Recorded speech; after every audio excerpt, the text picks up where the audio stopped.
All in one अशी बटाट्याची भाजी करून दाखवत आहे।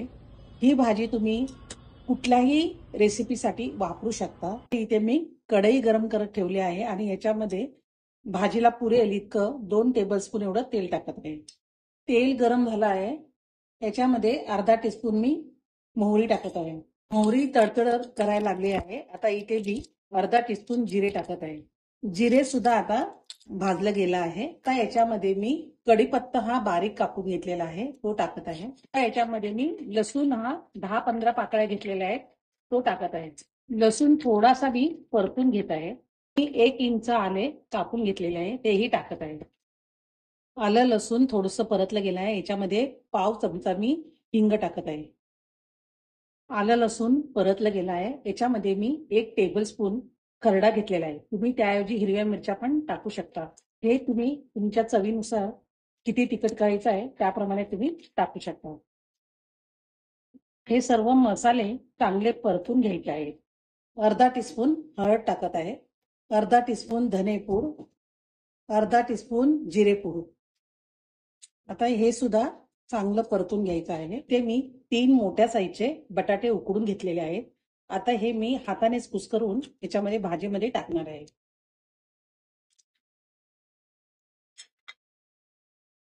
याच्यामध्ये मी अर्धा टीस्पून मीठ टाकत आहे। हे तुम्ही तुमच्या चवीनुसार टाका। ही भाजी आता मिक्स करून घ्यायची आहे।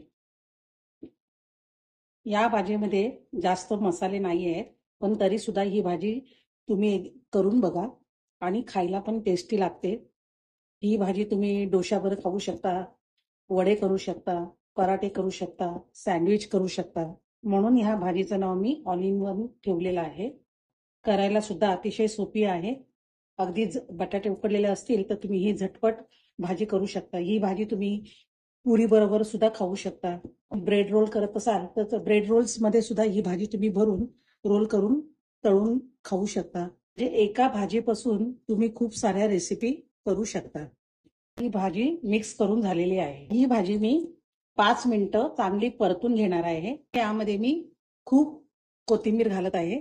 याच्यामध्ये खूप जास्त कोथिंबीर घालायची आहे। या कोथिंबीरीमुळे भाजीला खूप छान चव येते।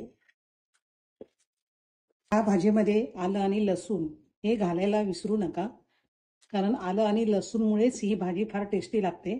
भाजी तयार झाली आहे, गॅस बंद करत आहे। हिरवी चटणी करून दाखवत आहे। ही चटणी तुम्ही सँडविच बरोबर किंवा पाणीपुरी किंवा इतर चाट असेल त्यासाठी सुद्धा तुम्ही वापरू शकता।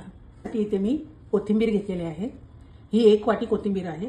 5 लसूण पाकळ्या घेतलेल्या आहेत, 1 इंच आलं घेतलेलं आहे, 5 हिरव्या मिरच्या घेतलेल्या आहेत, 1 चमचा मी लिंबाचा रस घेतलेला आहे तो टाकत आहे। 1 टेबलस्पून ही बारीक शेव घेतलेली आहे।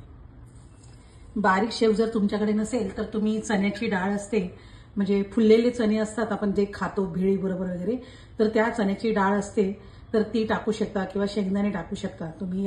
या जर शेव नसेल तर किंवा फरसाण जरी असेल तरी ते सुद्धा टाकलं तरी चालेल। पाव टीस्पून मीठ टाकत आहे। मी 2 मोठे खडे बर्फाचे घेतलेले आहेत ते मी टाकत आहे। आता हे मी मिक्सरवर वाटून घेणार आहे। चटणी वाटताना याच्यामध्ये मी पाणी टाकलेलं आहे आणि तुम्ही बघा याचा रंग कसा हिरवा दिसतो। या बर्फामुळे याचा रंग हिरवा तसाच टिकून राहतो, म्हणून बर्फ टाकायचा आहे। तुम्ही सुद्धा अशा प्रकारे एकदम साधी सोपी अशी ही हिरवी चटणी करून बघा। चटणी मी वाटीत काढून घेत आहे।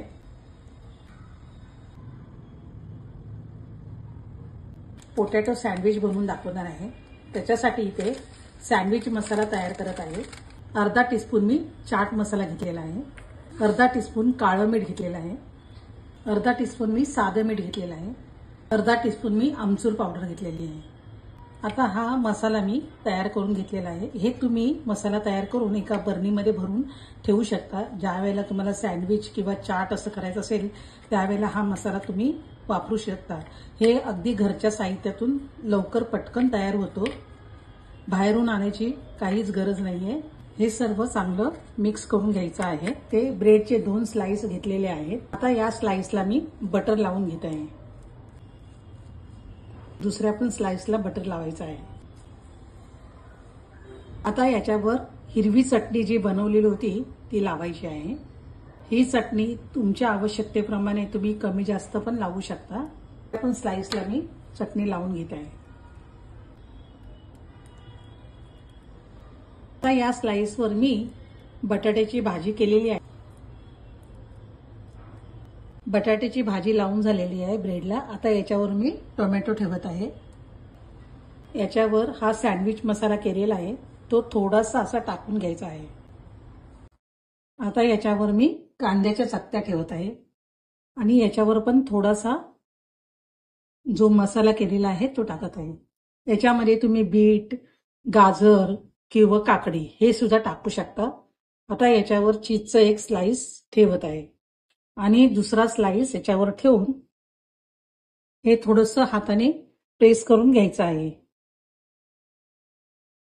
तर हे सँडविच मी टोस्ट करून घेणार आहे. तवा मी गरम करायला ठेवलेला आहे. तव्यावर मी बटर टाकलेला आहे आणि आता हे सँडविच तयार केलेलं आहे ते ठेवत आहे. याच्यावरती सुद्धा थोडंसं बटर लावून घ्यायचं आहे. एक बाजू भाजली की सँडविच असं पलटी करून घ्यायचं आहे. त्याच्यावर एक अशी प्लेट ठेवायची आहे. वजनदार असं काहीतरी वस्तू ठेवून म्हणजे सँडविच मधलं स्टफिंग बाहेर जाणार नाही. आता ही वजन मी काढून घेत आहे आणि प्लेट सुद्धा काढून घेत आहे. हे बघा दुसरी बाजू सुद्धा चांगली शेकली गेली आहे आणि स्टफिंग सुद्धा बाहेर आलेलं नाहीये. आता मी गॅस बंद करत आहे.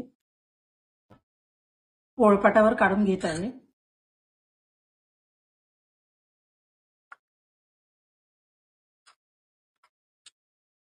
वरून थोडंसं बटर लावायचं आहे. थोडा टोमॅटो सॉस लावत आहे. हिरवी चटणी लावत आहे.